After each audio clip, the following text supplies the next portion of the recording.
We're happy that you're able to join us. We're happy that you're able to be part of our celebration today. The song I'm going to sing is called our Nanaimo Welcome Song. It was sung by our ancestors here, the man that gifted it to our community, and we sing this whenever we have our first gatherings. And this being our first gathering on the island, I thought it would be appropriate to do this.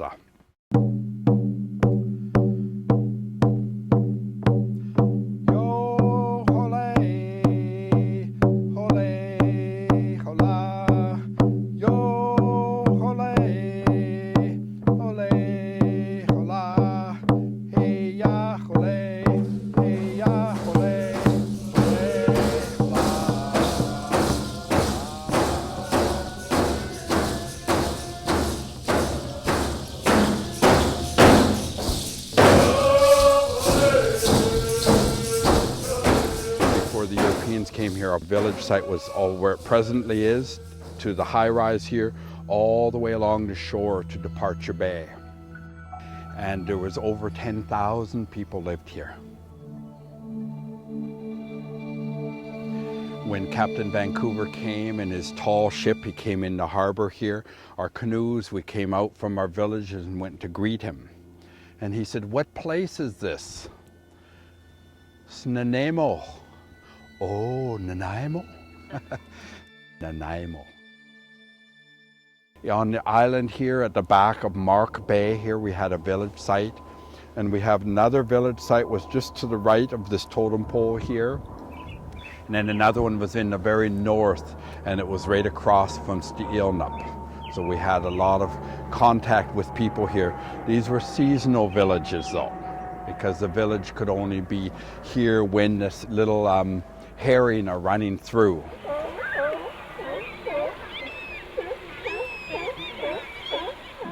And they would make nets, and those nets were made out of stinging nettle.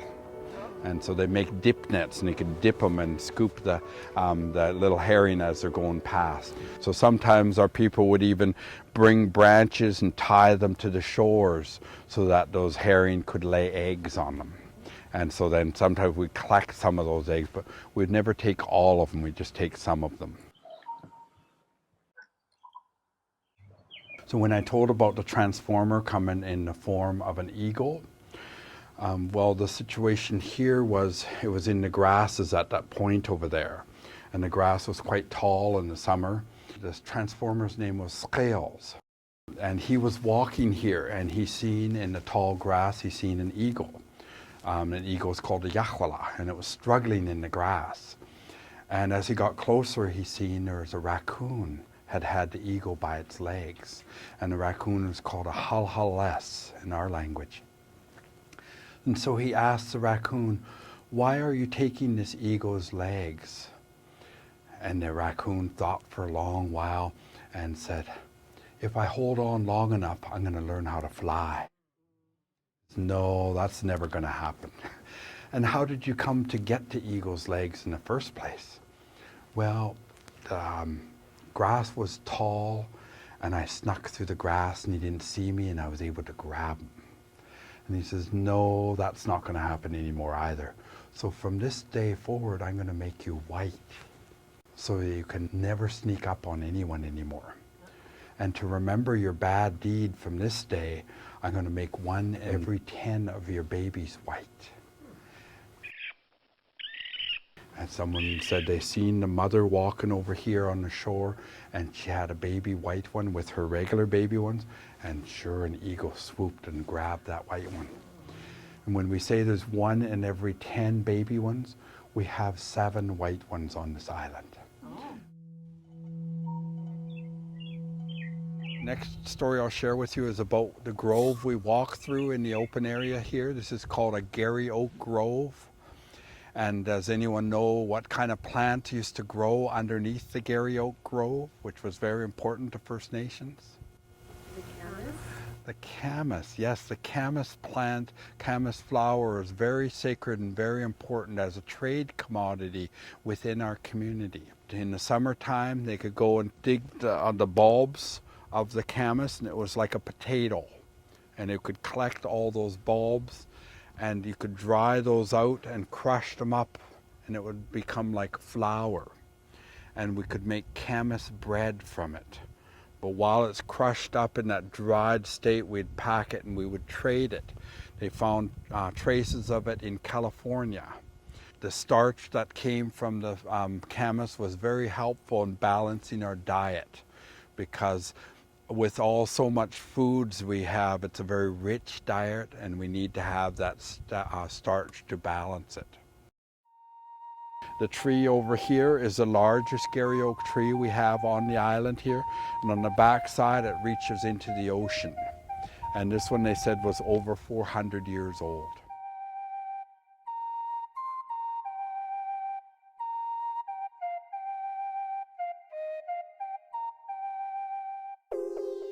So this is the Salama Bush. The berries that come from it are known now as a superfruit. They're ready about the last week of August and the first 2 weeks of September, then they start drying out. One of the stories that comes from the Salama was that many years ago in our community, one of our ancestors seen a deer, and a deer is called a hoppet in our language, and it was in the water and it was shaking its leg, and they noticed that the leg was bleeding because the deer must have cut itself on something. And after they finished washing its leg off, the deer came out and started picking some of the Salama leaves from the plant here. And instead of eating them, it chewed them up and it made them into a paste, and it put it on that cut and it stopped bleeding. So there's a coagulative in the leaves that causes blood to stop flowing, and that was what was very important for our people. Nowadays we'll make jams and jellies from them. I've made it many times myself, but in the old ways they would pick them and then mash it up and find like a granite or smooth rock somewhere and pour that paste onto that rock, and after it dries you could peel it off and it would be like a fruit leather, and that could be kept for later dates. So this is the pitch from the Douglas fir tree. The pitch was very important, that's coming off the tree here, because that pitch, if we had a cut on our arm or something, we could use that pitch and you could pinch it shut and it would be like a bandage prior to European contact. This was important to be used with the Salama bush for the women when they're on their moon. It was important to have the two items together. This also is important that if we had a dry throat or something, we can take some portions of the pitch as pure, boil it in hot water, and you can sip that hot water and it cleanses your throat. You don't want to take huge amounts of it, but just enough so that you have that inside your throat.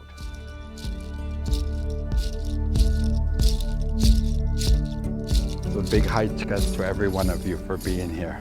In a cultural way, I'd say I bring my hand in a counterclockwise direction past everybody, saying haitsaepka. Thank you to all of you for being here.